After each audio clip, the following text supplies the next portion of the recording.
In the aftermath of Trump's indictment in New York, court officials have now announced that Trump will be arraigned on Tuesday of next week, April 4th at 2:15 p.m. Eastern. This will be the first time, not just for Trump, but in American history, that a former United States president will stand before a judge, and he'll do so making history as a criminal defendant.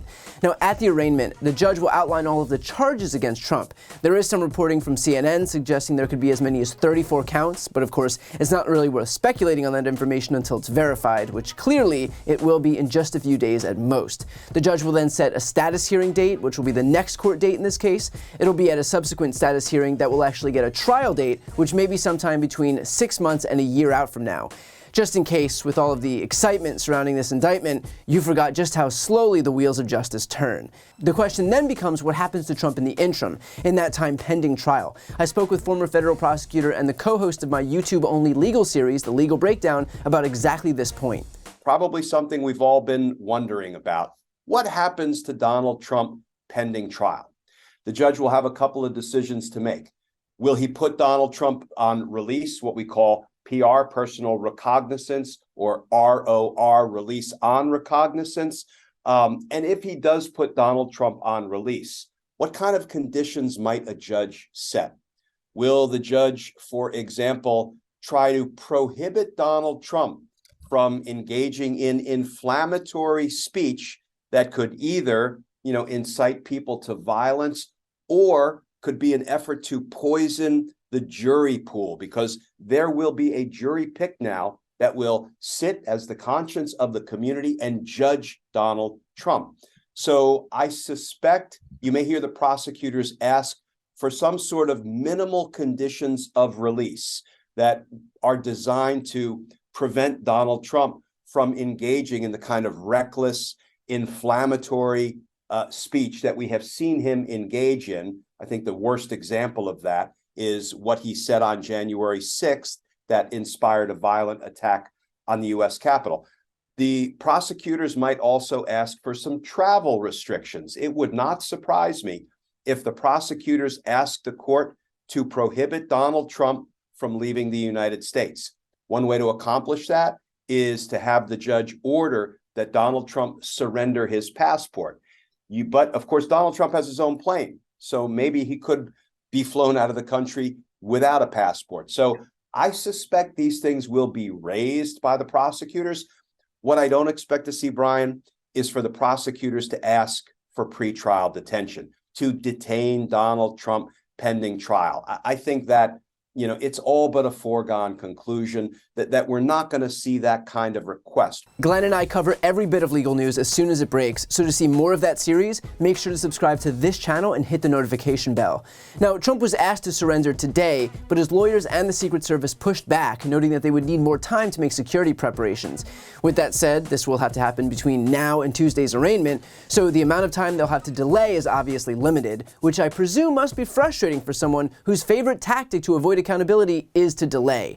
And of course, Donald Trump is taking it about as well as you would imagine. Among his many statements, he'd say stuff like, "These thugs and radical left monsters have just indicated the 45th president of the United States of America and the leading Republican candidate by far for the 2024 Republican nomination. This is an attack on our country, the likes of which has never been seen before. It is likewise a continuing attack on our once free and fair elections. The USA is now a third world nation, a nation in serious decline. So sad." And look, maybe there's a bright side to all of this. Maybe if he's incarcerated, he'll have some time to brush up on his spelling. I think we could indicate a number of ways where that would be helpful.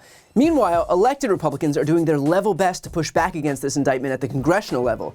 James Comer, Jim Jordan, and Brian Steele, chairs of the House Oversight, Judiciary, and Administration Committees, are arguing that Congress should be involved in the New York State investigation.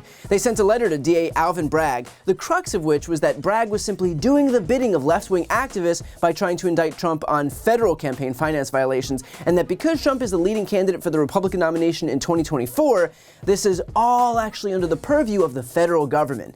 Only, here's the thing. Claiming that Trump can't be held accountable by state officials because he is a leading candidate for federal office is so stupid that I don't know how anyone could suggest it with a straight face. Republicans are basically saying that Trump has carte blanche to commit any crimes he wants, and if any district attorney in any jurisdiction that skews Democratic tries to hold him accountable, that it can just be chalked up to nothing more than political activism by the left. These Republicans are basically looking to shield Trump from any state crime by always just whining that he can't be subject to state laws since he's a candidate for federal office. Make sense? Didn't think so. Also, not for nothing, but preventing the states from holding someone accountable for state crimes is a violation of the 10th Amendment to the Constitution. You cannot interfere with a state that is prosecuting a state crime. And yes, even when it's a prosecution of your deity, Donald Trump. Which is not to say that Congress can't provide oversight, because it can, but it can provide oversight of the federal government, not whatever district attorney offices they've decided that they don't like. And the fact that the self-described party of the Constitution doesn't know that really does put on full display the difference between Republican branding and Republican reality.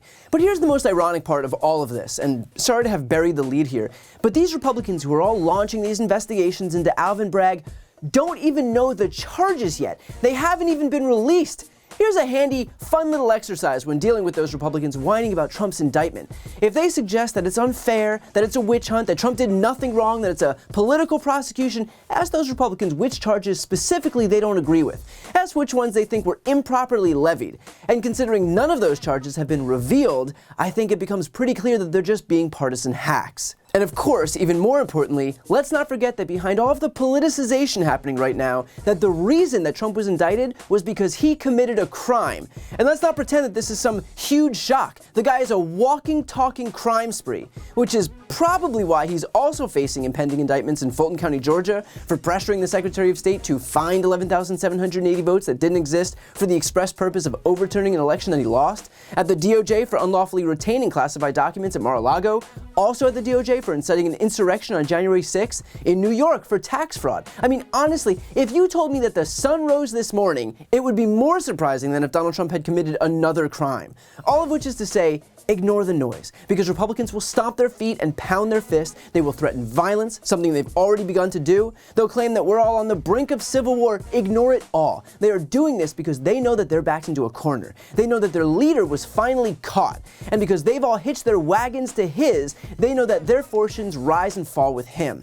And so if he goes down, they look terrible by association. But that's not our problem, it's theirs. No one forced them to hitch their fortunes on a criminal, just like no one forced Trump to commit these crimes that he committed. All of these people made their own decisions, and now they have to live with them. And I can't believe I have to explain that to the self-proclaimed party of personal responsibility. So this process may be moving slowly, but it's moving in the right direction. The fact that Trump and his acolytes are melting down isn't because the justice system is doing anything wrong, it is the polar opposite. It's precisely because the justice system is doing what's right.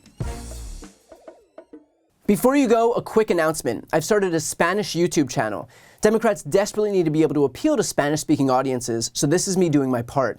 To help that channel get going in the algorithm so that we can finally start spreading our progressive message and breaking the conservative stranglehold on Spanish-speaking media, please subscribe and watch a few videos. The link to that channel, called Brian Tyler Cohen Espanol, is right here on this screen. And of course, to see more of my content in English, make sure to subscribe to this channel as well. The link is also right here on this screen. Thanks so much for watching.